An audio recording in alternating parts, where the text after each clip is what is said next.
ضمانت جان اس قلم مرحا راجپوت قسط نمبر 76۔ یہ یہاں کیسے؟ دونوں کے ذہن میں ایک ہی سوال تھا۔ بندوق وہاں پر تانے وہ بھاری جسامت والا شخص بنا پلک جھپکے اسے گھور رہا تھا۔ پلوشا کے حلق میں کانٹے سے چبھنے لگے۔ کہیں اسے پتہ تو نہیں چل گیا کہ اس کی آئی ڈی میرے پاس ہے؟ پلوشا کی دھڑکنوں نے رفتار پکڑ لی۔ 2 دن پہلے کچھ تو ایسا ہوا تھا جو ان دونوں نے ایک ساتھ ماضی کا سفر طے کیا۔ 2 دن پہلے پہلی ملاقات کا منظر۔ ایئرپورٹ پر چیکنگ کی ایک لمبی لائن لگی تھی جس میں پلوشا بھی شامل تھی۔ کب سے اس لائن میں کھڑی ہو کر وہ بیزار ہو چکی تھی تو بس یوں ہی آس پاس نگاہیں گھمانے لگی۔ وہ کافی پیچھے تھی، آگے بہت سے لوگ تھے۔ جب اچانک کوئی تیزی میں اس کے پاس سے گزرا، اس کی اسٹرانگ پرفیوم کی خوشبو نے فضا کو معطر سا کر دیا۔ کندھے پر بیگ ڈالے بلیک ٹریک سوٹ میں ملبوس وہ شخص چلتا ہی چلا جا رہا تھا۔ پلوشا حیرت سے اس کی پشت کو دیکھنے لگی۔ وہ کون تھا جو لائن میں کھڑے ہونے کی بجائے سیدھا چیکنگ سیکیورٹی کے پاس گیا، ہاتھ میں پکڑی آئی ڈی ان کے سامنے کی اور اگلے ہی لمحے جیب سے کچھ نوٹ نکال کر انہیں پکڑاتا وہ آگے نکل گیا۔ لیکن اس دوران اس کے ہاتھ سے کچھ گرا تھا جو پلوشا کے سوا کسی دوسرے نے نہ دیکھا۔ ایک پل تو وہ تعجب خیز انداز میں اسے جاتا ہوا دیکھتی رہی۔ ذہن میں ڈھیروں سوال تھے کہ اس کی چیکنگ کیوں نہیں ہوئی، وہ لائن میں کیوں نہیں لگا، اس کا بیگ کیوں نہیں کھولا گیا، آخر یہ کون تھا؟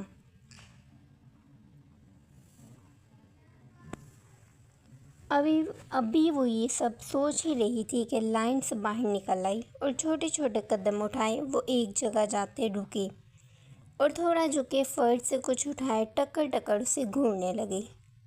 پاشا، اس شخص کا نام بے ساختہ ہی پلوشا کے ہونٹوں سے ادا ہوا۔ ایک پل اس نے جھرجھری سی لی۔ اس کی تصویر پلوشا کی آنکھوں کے سامنے تھی۔ اتنا خوبصورت مرد شاید ہی اس نے اپنی زندگی میں کبھی دیکھا ہو، لیکن جیسے ہی نگاہیں اس کی نگاہوں سے ٹکرائی تو پلوشا اندر تک کانپ گئی۔ اس کی آنکھوں کو دیکھ کر خوف محسوس ہوتا تھا، سرد برفیلی آنکھیں دیکھے اسے لگا یہ کبھی مسکرایا نہیں ہوگا۔ نہ جانے وہ کون تھا جو اپنی آئی ڈی یہاں ہی گرا گیا تھا یا پھر اس سے غلطی سے گری تھی۔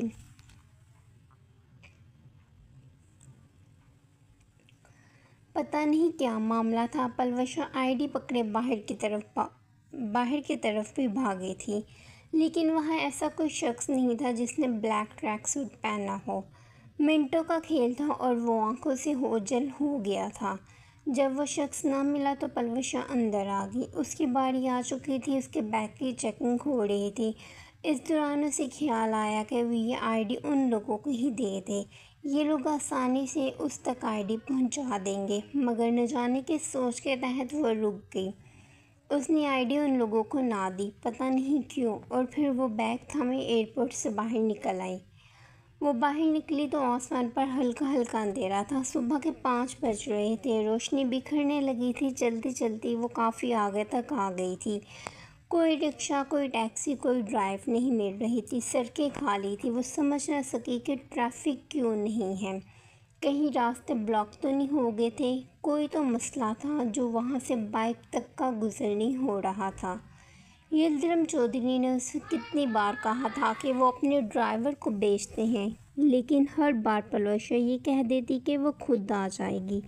لیکن اب اسے احساس ہو رہا تھا کہ اسے منع نہیں کرنا چاہیے تھا۔ اب وہ کیسے جاتی حویلی؟ اپنے ریلنگ بیگ کو پکڑے ابھی وہ سنسان سڑک پر چل ہی رہی تھی کہ یکدم ایک تیز رفتار میں گاڑی اس کے پاس سے گزری۔ پلوشا سہم کر تھم گئی۔ وہ رکی تو یک بیگ کافی فاصلے پر جاتی بھی رک گئی۔ ایک پل پلوشا کو اپنی سانسیں بند ہوتی ہوئی محسوس ہوئی۔ یہ گاڑی میری طرف کیوں آ رہی ہے؟ گاڑی پیچھے کی طرف چلنے لگی تو پلوشا نے مضبوطی سے اپنے بیگ کی اسٹریپ تھام لی۔ بابا سائیں کو کال کرتی ہوں۔ ابھی وہ کانپتے ہاتھوں سے بیگ کی زپ کھول رہی تھی کہ ایک جھٹکے میں گاڑی بالکل اس کے پاس آ رکی۔ پلوشا کی رنگت مدگیر ہو گئی۔ اس نے لرزتے ہاتھوں سے عجلت میں موبائل نکالا اور آگے کو چل دی۔ کڑھائی والی چادر کا پلو منہ میں دبائے اس نے نمبر ڈائل کیا۔ گاڑی اب اس کے پیچھے آنے لگی تھی۔ پلوشا کو اس گاڑی والے کی حرکتیں مشکوک لگی۔ وہ سمجھی کوئی آوارہ لڑکا ہے جو اسے ٹریپ کر رہا ہے۔ پلوشا نے کال ملا دی۔ وہ سیاہ کار ابھی تک اس کا پیچھا کر رہی تھی۔ بابا سائیں کو کال بھی نہیں ہو رہی تھی۔ پلوشا نے دوبارہ سے کوشش کی مگر بیکار، کیونکہ ایک بھی سگنل نہیں آ رہا تھا۔ پھر کال کیسے ہو جاتی؟ اسے پریشانی سی ہونے لگی۔ گاڑی والا اب ہارن دینے لگا تھا۔ اس کا سارا جسم پسینے میں شرابور ہو گیا۔ خوف کے مارے اس کے قدم چلنے سے انکاری ہوئے۔ وہ رکی تو گاڑی بھی بالکل اس کے پاس جا رکی۔ پلوشا مڑی اور کھا جانے والی نگاہوں سے گاڑی کے کالے شیشے کو گھورنے لگی۔ کیا مسئلہ ہے تمہیں؟ کیوں میرا پیچھا کر رہے ہو؟ وہ بھپڑ کر بولی تو دھیرے دھیرے سے گاڑی کے کالے شیشے نیچے ہونے لگے۔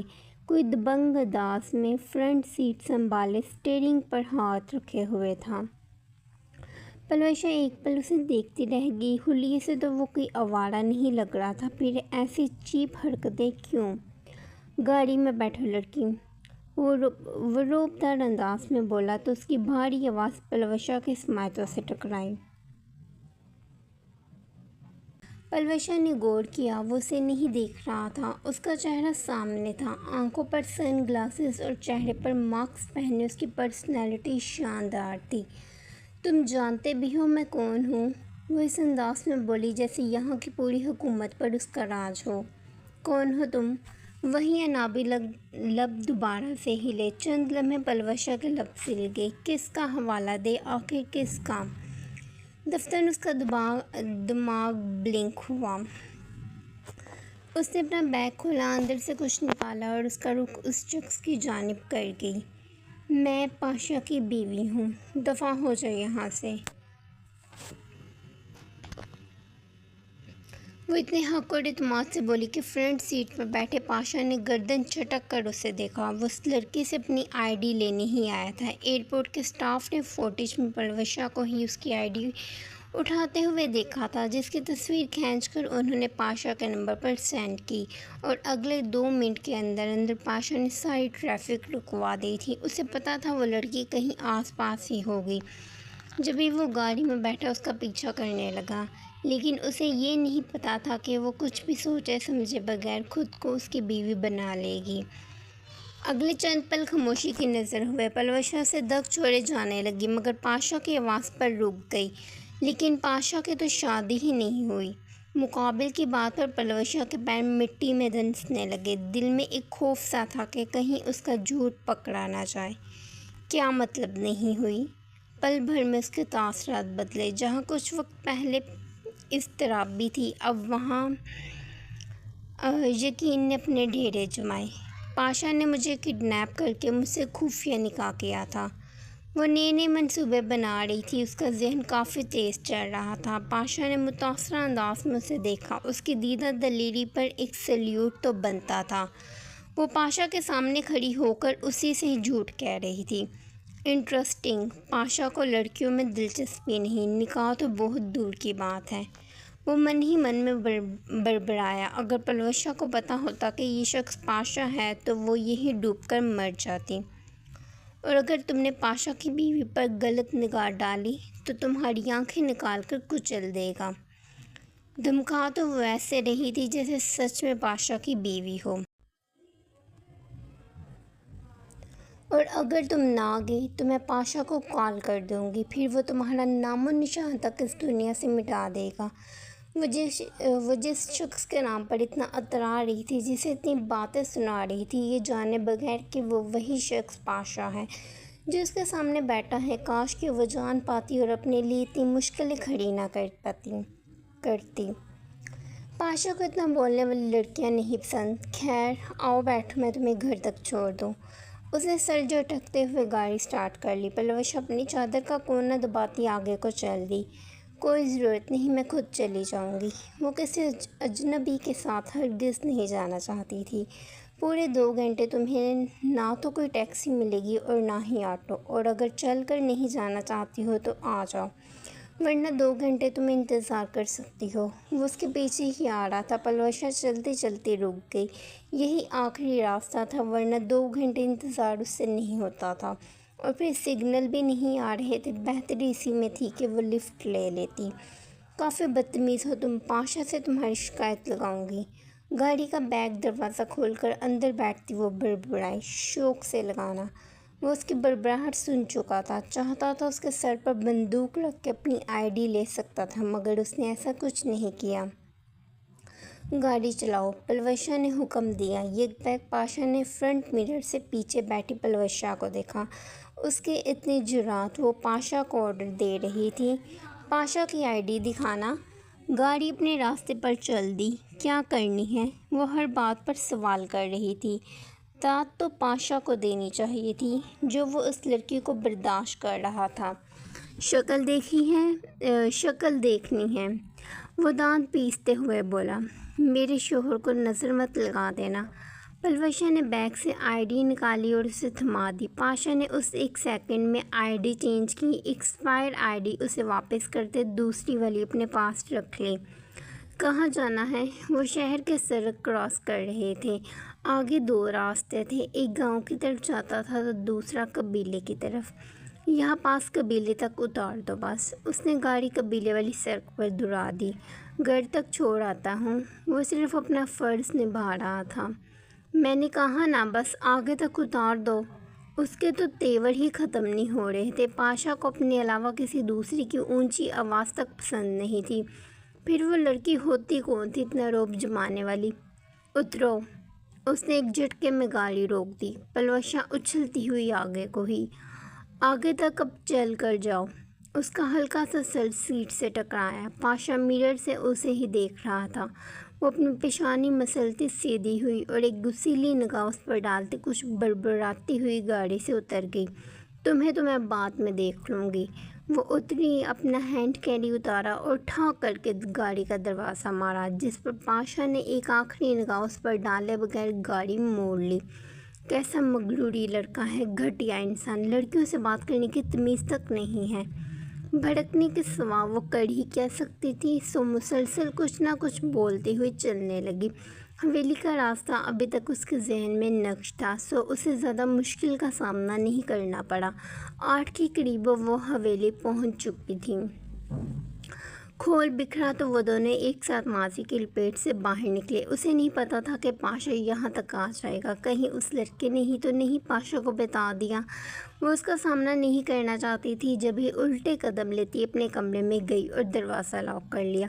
اب اندر وہ خود کو کوس رہی تھی کہ کیوں وہ اس کی ID اپنے ساتھ لے آئی۔ باہر پاشا ابھی تک کشمکش میں تھا۔ وہ اس لڑکی کا سامنا دوبارہ کبھی نہیں کرنا چاہتا تھا، لیکن قسمت نے اسے اس کے سامنے لا کھڑا کر دیا تھا۔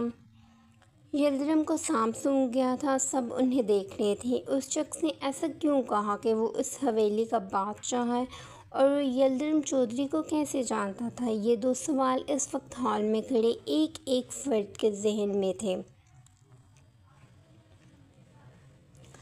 اس سے پہلے کہ وہ دروازے کو گھورتا چلا جاتا، وہاں چودھری نے اسے مخاطب کر لیا۔ تم بتا رہے ہو یا میں دھکے مار کر تمہیں یہاں سے نکالوں؟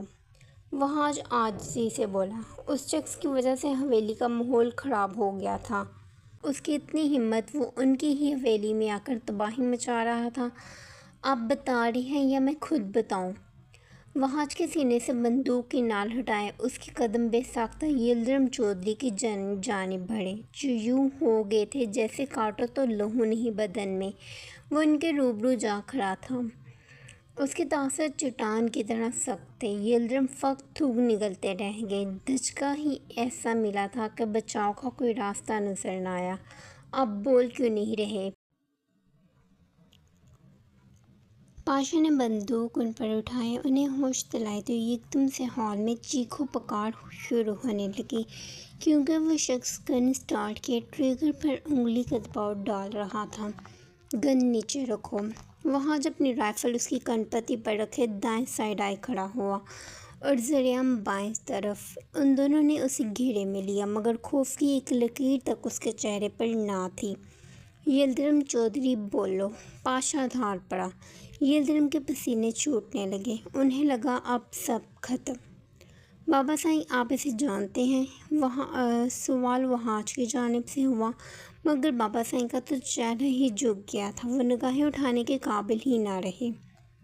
یہ نہیں بولیں گے، مجھے خود ہی بتانا ہوگا کہ میں ان کا کیا لگتا ہوں۔ سب محسوس کر رہے تھے کہ وہ خاموش سے ہو گئے تھے، کوئی جواب نہیں دے رہے تھے، جس کی بنیاد پر پاشا خود ہی بول اٹھا، میں یلدرم چودھری کا بیٹا ہوں۔ وہ سہولت سے بولا تو ایک پل سب کے ہوش اڑ گئے۔ یلدرم چودھری کا بیٹا؟ لیکن کیسے؟ یلدرم نے آنکھیں میچتے مٹھیاں بھینچ لی۔ یہ جس کسی نے بھی وار کیا تھا بہت زبردست کیا تھا، انہیں منہ چھپانے تک کو جگہ نہیں مل رہی تھی۔